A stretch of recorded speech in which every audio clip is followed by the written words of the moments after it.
So we are hanging out today in John's Gospel, which I'm super excited about, and I'll tell you about that why in just a moment. But for those of you who may be new or visiting or maybe haven't cottoned on yet, as a church, we read through the whole Bible every 2 years. And this time we've been reading the Bible chronologically. So we've been reading it in the order in which the events happen, or best that we can kind of place them. There's lots of opinions about when stuff took place. So we're reading it in kind of date order. And we're in the Gospels right now. Woo! Anyone else? Yeah? Okay, great. Come on. Who's craving the Old Testament? Who's missing it? Yes, come on, Hannah. Well, don't worry, guys, because you're going to get some Old Testament today. Oh, there wasn't a cheer for that. That's a shame. So we're hanging out in John chapter 13. I'm going to read the whole chapter just to kick us off. So if you want to grab your Bible and you want to open it up to John 13, do. If your version sounds a little different to mine, don't panic. I'm reading from a version called the NASB, the 2020 edition. And there are lots of other perfectly good versions. This is just the one that I like to use. And I might even explain why in a little bit. But hey, here we go. John 13. Now, before the feast of the Passover, Jesus, knowing that his hour had come, that he would depart from this world to the Father, having loved his own who were in the world, he loved them to the end. And during supper, the devil, having already put into the heart of Judas Iscariot, the son of Simon, to betray him, Jesus, knowing that the Father had handed all things over to him, and that he had come forth from God and was going back to God, got up from supper and laid his outer garments aside. He took a towel and tied it around himself. Then he poured water into the basin and began washing the disciples' feet and wiping them with the towel which he had tied around himself. So he came to Simon Peter. He said to him, "Lord, you are washing my feet?" Jesus answered and said to him, "What I am doing you do not realize right now, but you will understand later." Peter said to him, "Never shall you wash my feet." Jesus answered him, "If I do not wash you, you have no place with me."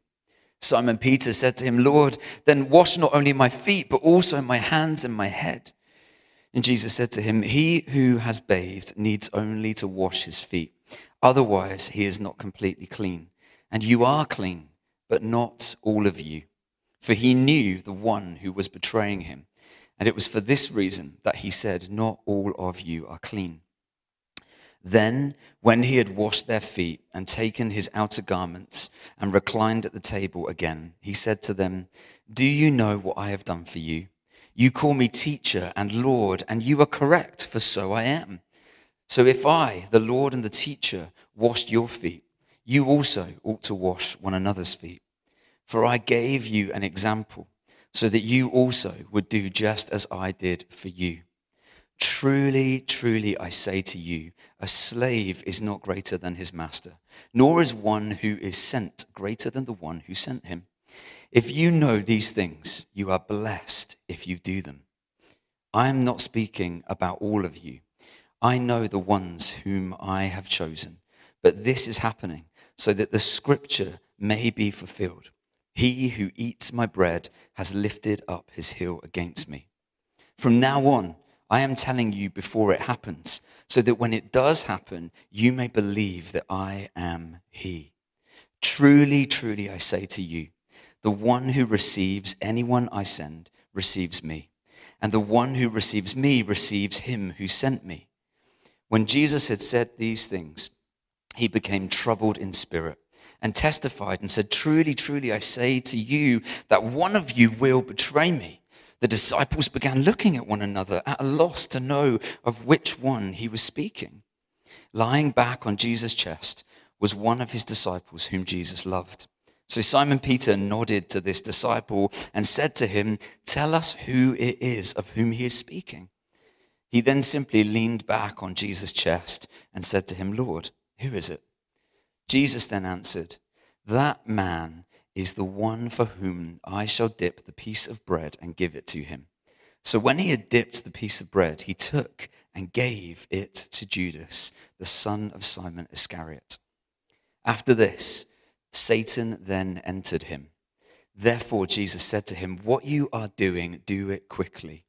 Now none of those reclining at the table knew for what purpose he had said this to him. For some were assuming, since Judas kept the money box, that Jesus was saying to him, "Buy the things we need for the feast," or else that he was to give something to the poor. So after receiving the piece of bread, he left immediately, and it was night. Therefore, when he had left, Jesus said, "Now is the Son of Man glorified, and God is glorified in him. If God is glorified in him, God will also glorify him in himself, and will glorify him immediately. Little children, I am still with you a little longer. You will look for me, and just as I said to the Jews, now I say also to you, where I am going, you cannot come. I am giving you a new commandment, that you love one another just as I have loved you, that you also love one another. By this, all people will know that you are my disciples, if you have a love for one another." Simon Peter said to him, "Lord, where are you going?" Jesus answered, "Where I am going, you cannot follow me now, but you will follow later." Peter said to him, "Lord, why can I not follow you right now? I will lay down my life for you." And Jesus replied, "You will lay down your life for me." Will you lay down your life for me? Question mark. Truly, truly, I say to you, a rooster will not crow until you deny me 3 times. Oh, Father God, thank you for your word. Thank you for the accounts that we have of the life and the words of Jesus. And I pray, Lord, that as we spend some time hanging out in this chapter now, that by your Spirit you would speak to us. That as the disciples encountered you around that meal, that we too might encounter you today. We ask it in your name. Amen. Great. Okay, guys. How many of you know that story already? Yeah, great. Probably most of you that have been in church a long time will have heard that story. That is the story of the Passover, right? John tells it a little differently to the other Gospels. They all talk about the bread and wine, but John talks about the feet washing and what happens around the meal. It doesn't specifically mention all of the things that the other Gospels mention. But what I want you to do today is I just want to slow down, okay? And I just want you to notice some things in the chapter that maybe you haven't noticed before, or maybe you've seen, but you've just read across them and thought, oh, yeah. And we can often be drawn to certain things that we think are the main points and can miss some of the little details that actually draw out some of the other points and other things that are going on that Jesus wants us to see about himself. So here we are. It is literally hours before the cross, okay? Like Jesus is about to die the next day. And he sat there with his disciples around this table, and he knows which ones of them are going to betray him, which ones of them are going to leave him, which ones are going to run away.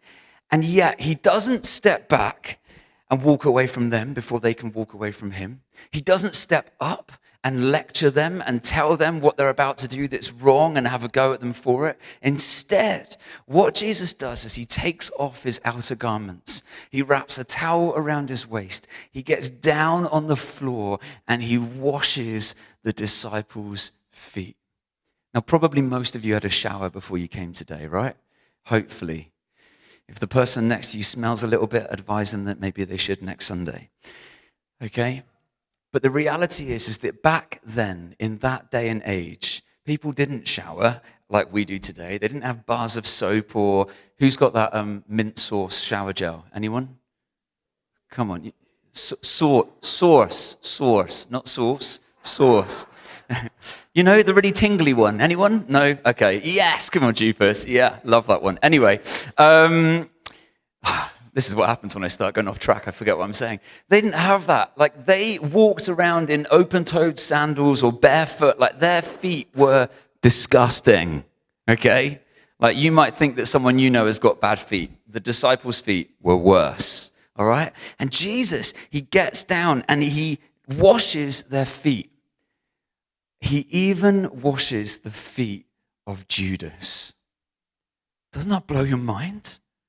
He washes the feet of Judas, the one that he knows is about to betray him. This is grace. This is grace. And grace is what I want to talk about today. For the last few weeks, even before I got to this passage, I just felt God was just showing me personally in my life his grace again. And I felt like he was just saying, Matt, this is the thing that I want people to get again. My grace. My grace. This is grace. The King of heaven, the creator of the universe, now down on his knees, touching dirt. This is grace. This is grace. Grace is when you get that which you don't deserve. That's a definition that I heard once. Grace is when you get that which you don't deserve. When someone gives you something that you have done absolutely nothing to earn, but they give it to you anyway. That's grace. It's a gift. You get given that which you are not deserving of. And the disciples, they did not deserve to have Jesus wash their feet. They did not deserve to have the King of the universe wash their feet. In that day and age, it was the custom that if you went to the house of a wealthy person and they had a servant or a slave, that servant or slave would wash your feet before you came in and ate in the house. But if there was no servant or slave, the master of the house would not wash your feet. So your feet wouldn't be washed. It was something that was done only by a servant, by someone of the lowest status. And if there was no servant or slave, nobody washed your feet. And yet here we see Jesus, the King of the universe, washing the feet of the disciples, giving them something that they do not deserve for him to do for them. That was below his station. They hadn't done anything to deserve it, anything to make them worthy of it, and yet he does it anyway. This is grace. And grace is the same for us, guys. None of us in this room have done anything to deserve the grace of Jesus. None of us can do anything to make ourselves worthy of the free gift that he wants to give us. The only thing that we can do is receive the fact that the King of the universe stooped low and washes our feet. This is grace. I don't know about you, but that blows my mind a little bit. And when I think about that, I kind of feel a little bit like I would be a bit like Peter. Like maybe, Lord, no way. Like, no way. Like, you are not washing my feet, right? You're not washing my feet. I can keep myself clean. I can wash my own feet. There's no servant here to do it. I'll do it myself. But Jesus says something to Peter that I think he would say to all of us in this place today. He says to Peter, Peter, unless you let me wash your feet, you have no part with me. Unless you let Jesus get down and touch the dirtiest, smelliest, messiest parts of your life, you have no part with him. Wow. So let me ask you this today. Have you let Jesus wash your feet? Have you let Jesus wash your feet? Now, in chapter 13, I'm going to get geeky for a little bit. Is that okay? In chapter 13, in verse 10, Jesus says this weird thing. He says, he who is bathed needs only to wash his feet. Otherwise, he is completely clean. And you are clean, but not all of you. You are clean, but not all of you. Some of you are clean, and some of you are unclean, is the implication here. Are you with me? Some of you are clean, and some of you are unclean. And this language of clean, but not all of you, or clean and unclean, this is language from another part of the Bible. From one of my favorite parts of the Bible. This is language from Leviticus. Okay? Woohoo! Here we go. It's language from Leviticus. Clean and unclean. And it's Old Testament language. And it is rich, guys. This language is so rich. And it is intentional that Jesus speaks in this way.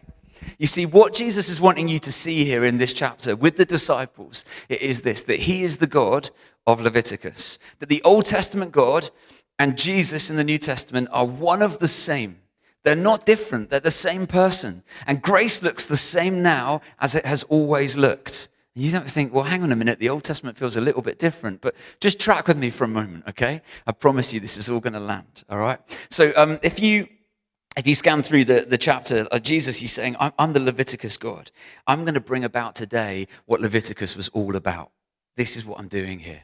I want you to participate in this. Now, there's a really cool line here. There are people that say, they argue Christianity and they say Jesus isn't God because he never claims to be God, right? But in this very chapter, Jesus does that very thing. In chapter 13 and verse 19, Jesus says to the disciples, I am telling you what is about to happen ahead of time so that when it happens, you will know that I am he. Okay, I am he. Now, in my Bible, the NASB tries to be a literal word-for-word translation. So you get some Bibles that try to translate like thought for thought and give you an idea of the concept of what is going on. And then you get some Bibles like the NASB, the ESV, they try to translate literally the Greek and Hebrew word for word. And that can mean that when you read these translations, they can feel a little bit clunky and messy at times because the Greek and Hebrew don't flow in the same way that we speak English, okay? So sometimes what the translators do is they add in a couple of extra words to help it make sense and flow in the English. So in the NASB, when they do this, they put the extra words in italics. So you know that they've added it in and it wasn't in the original. And the word he in my Bible is in italics. So the word he was not in the original. Now, I can tell you this is true because I went and checked out the interlineary Bible and I looked at the Greek and it's not there in the Greek. So the Greek just says like this. Jesus says, I'm telling you these things ahead of time so that when they happen, you will know that I am. You will know that I am. Like, that's a mic drop moment, okay? All right, that's what that is. You will know that I am. The reason that's a mic drop moment is because this. The words I am are the translation of the Hebrew word that's spelled Yod He Vad He in the Hebrew, Yahweh. And Yahweh is the name of God in the Hebrew Bible. And it just translates into the English, I am. I am who I am, or I will be who I will be, but I am is the literal translation. So when Jesus says, I'm telling you these things ahead of time because I want you to know that when they happen, you can believe that I am. He's saying, I want you to believe that I'm that Old Testament God. I am Yahweh. That's who I am. The God that dwelt in the tabernacle in Leviticus, the very presence of the holy God, that's who Jesus is claiming to be. That's who he is. He's that God.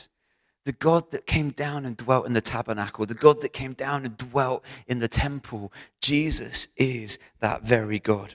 You see, Jesus is basically saying, all of the Old Testament stuff that you've read, I am the fulfillment of it. All of this ceremonial washing, this clean and unclean, the rituals of Leviticus, he is bringing it all to its fullest fulfillment. That's what he is doing here in John 13. He's taking the Old Testament ritual of cleansing and bringing it to its fullest fulfillment. Why does that matter? Well, because in Leviticus, clean and unclean were not about moral standing. They're not about moral kind of codes. If you were clean, it wasn't that morally you'd got everything right, and if you were unclean, morally you'd got everything wrong. That's not the same thing. Clean and unclean are not the same thing as holiness and sin. Okay, there are two other words that get used in the Old Testament. Clean and unclean are about, or being clean is about being in a condition that means you are able to come into the presence of God. If you are clean, you are in the right condition to come into the presence of God. So there were all kinds of things in life that made them unclean. You can go and read in Leviticus if you like. There's great big long lists of things that made people unclean. And when you got unclean, you needed to come to the priest to be cleansed so that you were made clean so that you could come into the tabernacle to meet with God. Now, there's a problem. If you're unclean, you need some water to wash you, to cleanse you, right? But if you're unclean, you can't draw your own water. Because if you're unclean, when you touch something that's clean, you make it unclean, and then it cannot clean you. Are you with me? This is the way that it worked in the Old Testament, all right? This is the thought process behind it. So if you were unclean, you needed someone to draw the water for you and to wash you. You needed a priest. You needed a priest. And right here in John 13, Jesus isn't just about to declare himself through the bread and the wine that he's just broken. He isn't declaring himself the sacrifice of Leviticus. He's also declaring that he is the priest from Leviticus that washes us and makes us clean. He is both the priest and the sacrifice. He is the one that completely makes a way to lead us into the presence of God. You see, all the way through the Bible, Leviticus right through to John 13, all the way through, grace has always been an invitation. Grace has always been something that was offered. Leviticus in chapter 1 kicks off with some sacrifices, right? There are 5 sacrifices. But in the very first few verses, God says to Moses to tell the people, hey, if the Israelites want to make an offering, this is how they do it. And that word offering in the Hebrew is the word korban, okay, korban.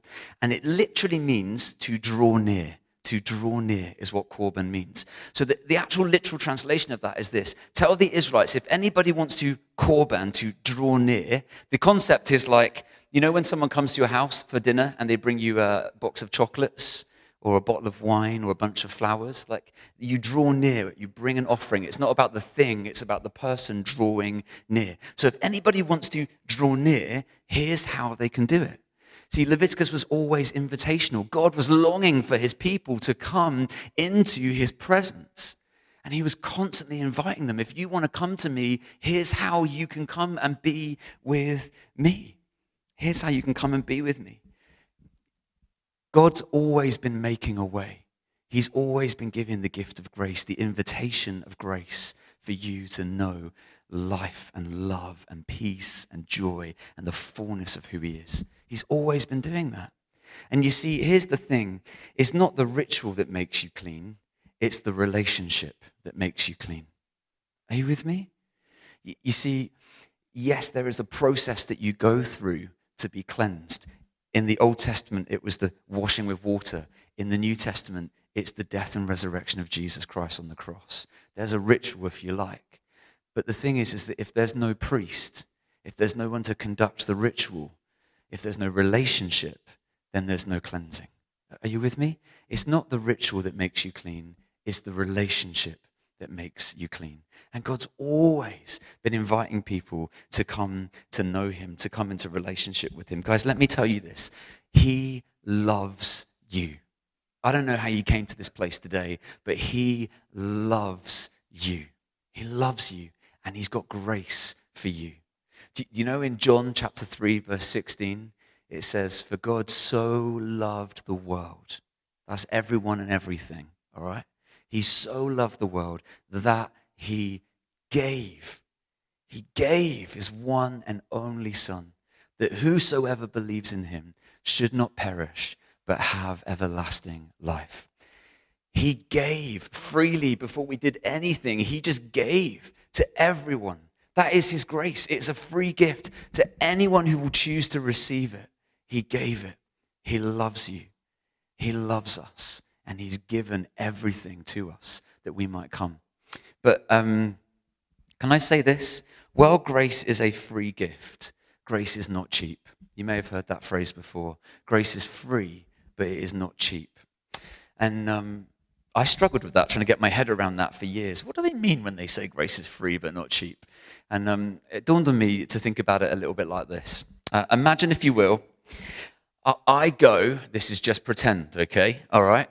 I go and I raid our savings account. Emily's going to be really upset with me, okay? I raid our savings account, and I go out and I buy the best car. I don't know what car everyone's chasing after right now, like what the top spec car is, but I go out and I buy the best car, top spec, everything that it could possibly have, and I rock up here one Sunday morning, I drive up, I park it outside, I walk in, and I give you the keys, and I say, there you go, it's yours.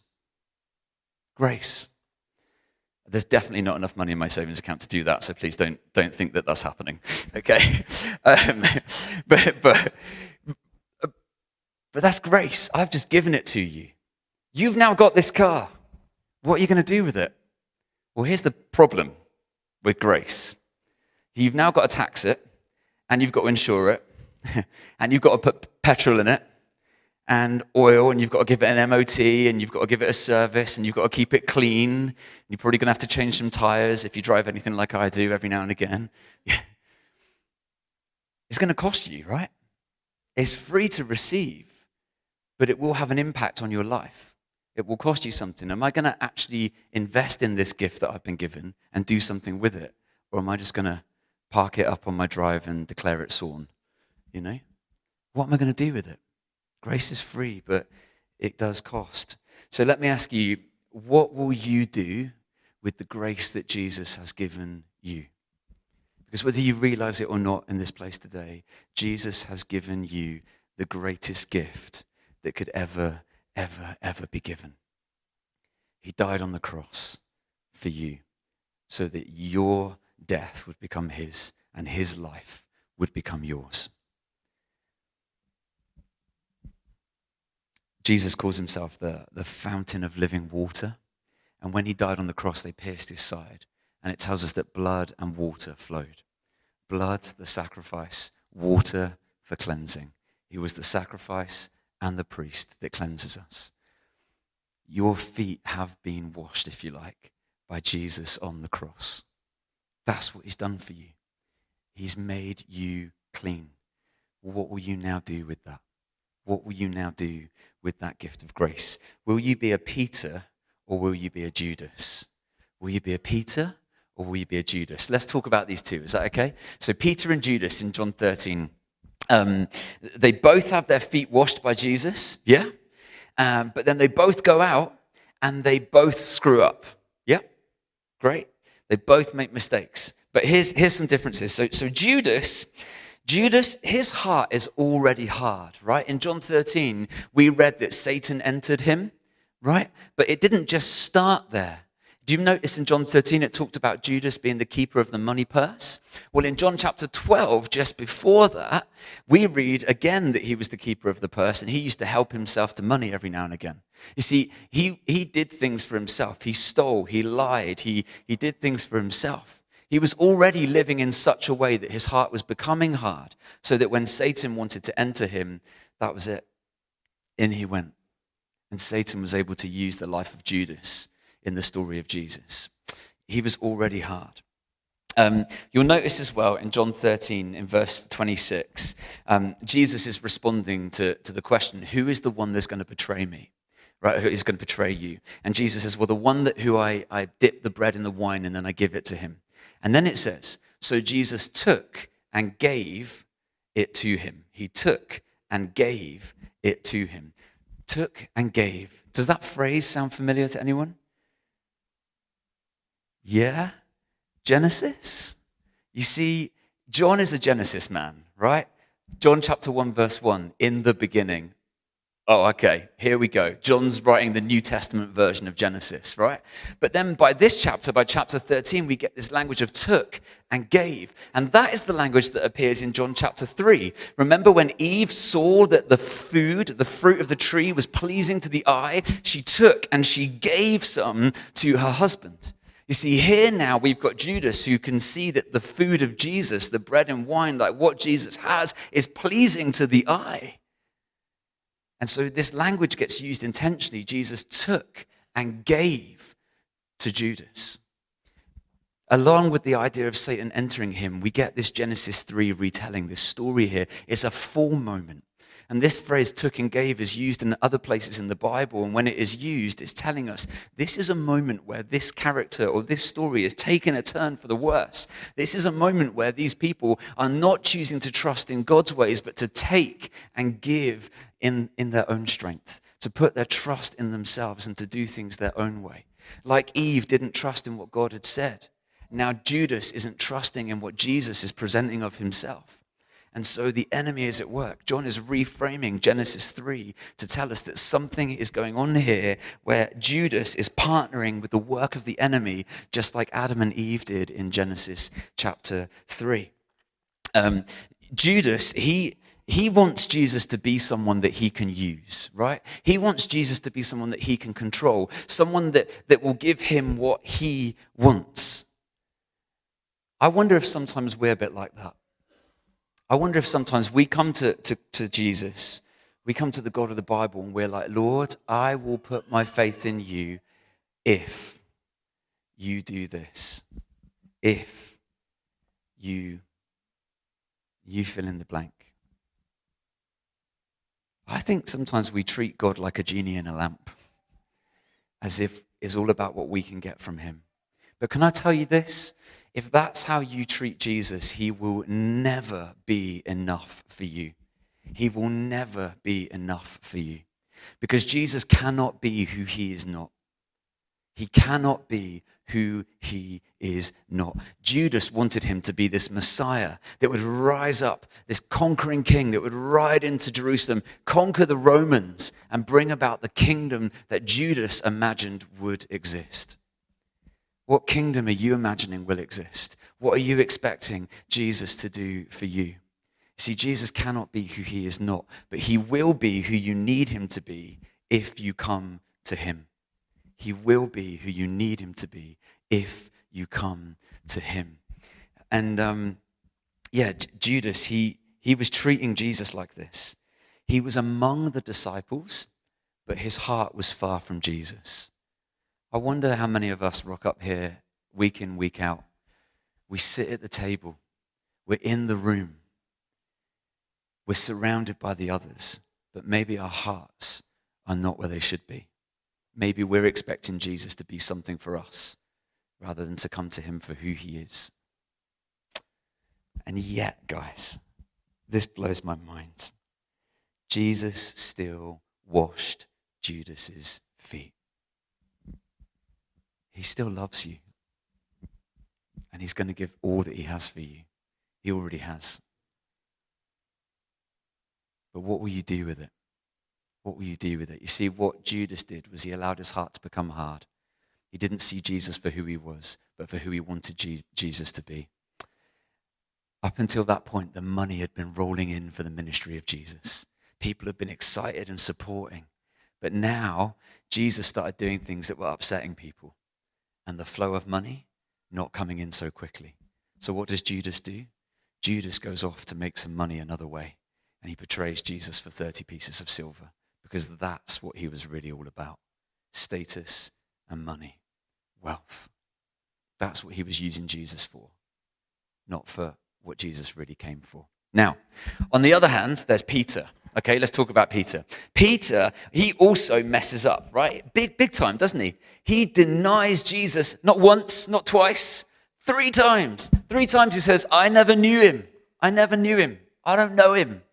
3 times. And we read about that in Luke chapter 22 earlier in the week, which is Luke's account of the story of the Last Supper, followed by Peter going out and making this big mess, right? And denying Jesus 3 times.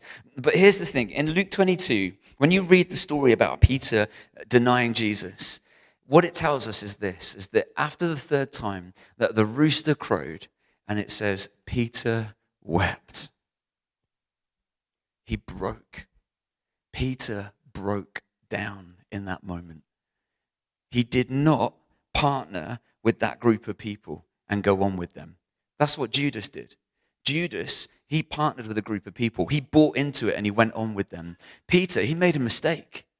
But in that moment, he didn't partner with them. He broke. His heart broke. The difference is this, that in his heart, Peter still wanted Jesus. He still wanted Jesus. So the question is not, have I messed up?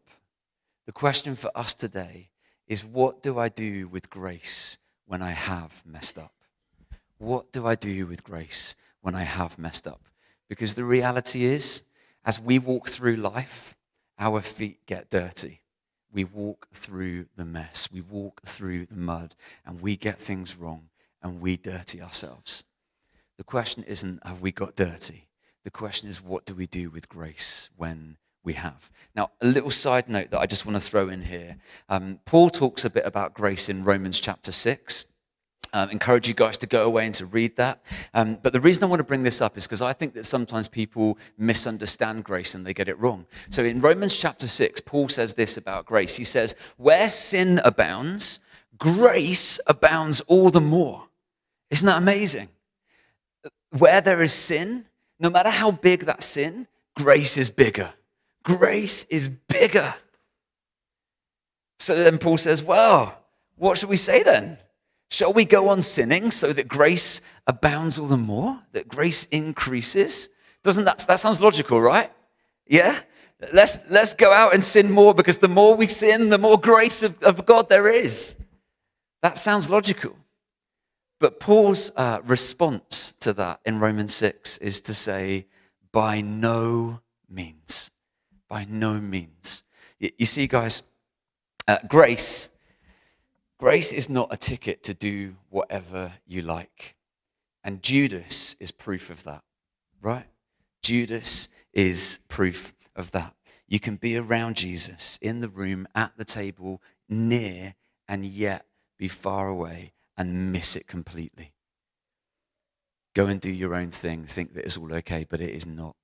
Grace is not a ticket to do whatever you like. You see, grace doesn't ignore sin.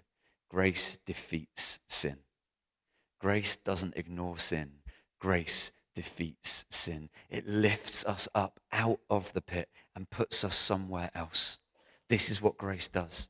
This is what grace does. Grace is not permission to do whatever you like. Grace is power to live differently. Grace is not permission to do whatever you like. Grace is the power to live differently. We're going to start our descent, okay? We're coming into land. But as we come into land, I just want to talk a little bit about this, that grace is not permission to do whatever you like. It is power to live differently. I want to pull you back to the story of Peter for a moment. We've already said, Peter, he goes out and he denies Jesus 3 times. 3 times he says, I don't know him. But can I ask you to spot something here? You see, Peter doesn't deny Jesus. What he does is he denies his own relationship with Jesus. Are you with me? Peter doesn't say, actually, I don't believe that he's the Christ. I don't believe in him. He's a fraud. He's a liar. Like he doesn't deny any claim about Jesus. He just says, I don't know Jesus. What Peter actually does is he denies his own relationship with Jesus. He denies himself in relation to Jesus. He doesn't deny Jesus.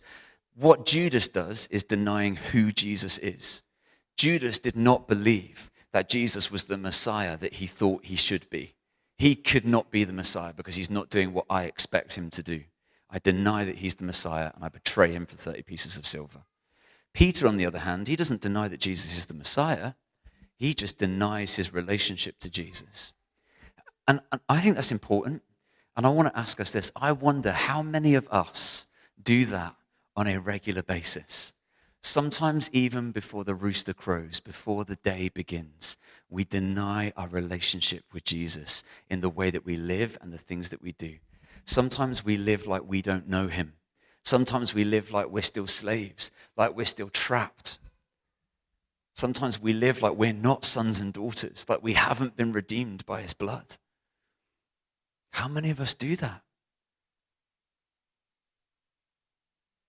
I'm not asking you to put your hand up, but I do. And I'm the pastor, so we're all screwed. But honestly, on a daily basis, do you live in a way that denies your relationship with Jesus? Live like you don't know him. Because that is what Peter does. But here's the thing. Here's where grace becomes the power to live differently. I'm going to fast forward us to John chapter 21. And I know that's in next week's readings, but I want to talk about it today. You see, in John 21, after Jesus has died and he's raised up from the grave, he comes and he meets with Peter. And he doesn't come to Peter with a lecture. He doesn't come to Peter with a telling off. He sits on a beach and he waits for Peter to come in from fishing. And Jesus gives Peter breakfast. And then he simply says this, Peter, do you love me? And Peter says, Lord, you know that I do. And so Jesus says, feed my sheep. Do you see that? Grace is the power to live differently. The grace of Jesus meeting us in our broken moments and asking us, inviting us into that place of love with him again is the power to become something we could never be on our own. Not to go back to the old way, but to go on and become something different. In that moment, Peter's back out on the lake fishing, and Jesus asks him a question that leads him to become a leader of the church, a fisher of men, to do something different. Grace becomes the power to live differently. And the beauty of that story, which we all know that story, right? Where Jesus says 3 times, do you love me, do you love me, do you love me? The beauty of that is when you read it in the Greek. So can I geek out with you for one last time before we land? The beauty of it is when you read it in the Greek. You see, 3 times Jesus says, do you love me? He says, do you love me? And in the English, Peter says, Lord, you know I love you. And here's the problem. In English, we've just got one word for love. But love is not love, right? Not all love is equal. Not all love is the same. And so Jesus says, Peter, do you agape me? Agape. Agape is the Greek word for love that is the love of God. It is perfect love. It is pure love. It is the love that puts the other first. It's not just an emotion and a feeling. It is a decision of the mind to put somebody else first, to deny yourself and lift them up before you. That's the kind of love we're looking for in marriages, guys, right? Not all emotion, not all sexual kind of desire, but love that chooses every day, no matter what we go through, to put the other first. That's love. Right? Agape love. Do you agape me? Do you love me, Peter? And then Peter replies, Lord, you know that I... And he doesn't say agape. He says philo in the Greek. Philo. And philo is the Greek word for friendship love. Like, you're my mate. Like, I love being with you. Like, I love hanging out with you. Like, I will do life alongside you. I'll tell you all of my deepest, darkest things. Like, I know that you're there for me and I'm going to be there for you. Like, I love you. That's what Peter says. He says, Lord, you know that I philo you. And so Jesus comes up a second time and he says, Peter, do you agape me? And Peter says, Lord, you know that I philo you. And so then a third time, Jesus comes to Peter and he says, Peter, do you philo me? And in that moment, it tells us that Peter was grieved. Peter was grieved. Not because Jesus had a go at him, not because Jesus had lectured him, but because Jesus saw the true condition of his heart. You see, Peter, he could never get himself up to this agape love. He just couldn't. He was a broken man. I wonder how many of us are like that. And so Jesus doesn't keep expecting him to come up to this level. Jesus comes down to his level. Do you philo me? And Peter says, Lord, you know all things. You know that I philo you. You know. You know that I philo you. This is grace. This is grace. Jesus meets Peter where he's at. He meets him where he's at. He comes down on his level. And like David said last week, Jesus knows your heart. Some of you are living like Jesus is expecting you to get up here. That's not grace. That's every other world religion, where if you keep trying hard enough, you'll make it. If you do the right things, you'll make it. You see, the grace of God, even all the way back in the Old Testament, has never been do the right things and make it.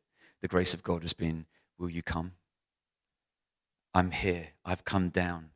I'm sitting in this tent right in the midst of you. If you would just come, I'm right here. Will you come? That's the grace of God. I've met you where you are. He knows your heart and he has grace for you. So let me wrap up by asking you this question. Have you let Jesus wash your feet? Have you let Jesus wash your feet? Have you let him touch the dirtiest, smelliest, messiest parts of your life? Or are you still trying to make yourself clean on your own? Are you still trying to make yourself worthy? Maybe you're here today and you know that you've made a mess of things. And if you're honest, you're feeling a little bit like Peter.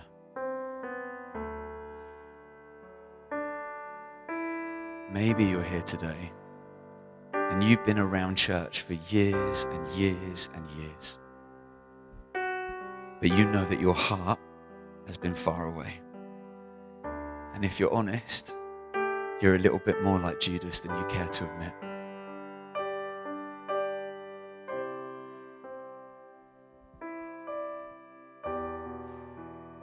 He loves you. And today in this place, grace is on offer. The towel is ready, the basin is full, and the invitation still stands. Today in this place, Jesus still washes feet. He still meets us in the messiest parts of our lives. He still gets down on our level, and he still says, come, come. That's the God we worship, guys. That's who he is. He loves you, and he's got grace for you. He's always had grace for you. What will you do with it? We're going to worship, and as we worship, I've got a few people that are going to come and just kneel out here, and there's some water and some towels, and they would love to wash your feet. And I know for some people this might be weird and it might be uncomfortable, but can I encourage you today, if you know that you need Jesus to touch you intimately in your life again, if you know that you need to respond and receive the grace of God, receiving grace will be uncomfortable. Accepting that someone has done for you what you cannot do is uncomfortable. And maybe today having your feet washed is uncomfortable. But I want to encourage you, if you want to respond to Jesus today, then one way in which you can do that is just come. Just come, and they will wash your feet. The ministry team are also going to be gathered just around here. If you guys come and hang out in the front so you're not in front of the foot washing, and they would love to pray with you. If you just want someone to pray with you, they would love to pray with you. And all of these things, whether you stay in your seat and you just respond with singing, all of these things, they're about this one thing. They're about the fact that Jesus loves you. He loves you, and he has grace for you, and he has always had grace for you, and he will always have grace for you, and he is just waiting to see what you will do with that grace. How will you respond? So why don't we stand together? And if you're on ministry team, come hang out here. If you're foot washing, please come and hang out over there. I'm just going to pray.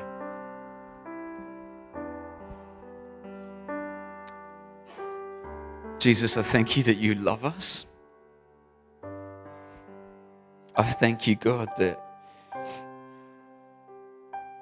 you knew before we were even born that we would mess up every day of our lives. And yet, even before we were born, you died on the cross for us.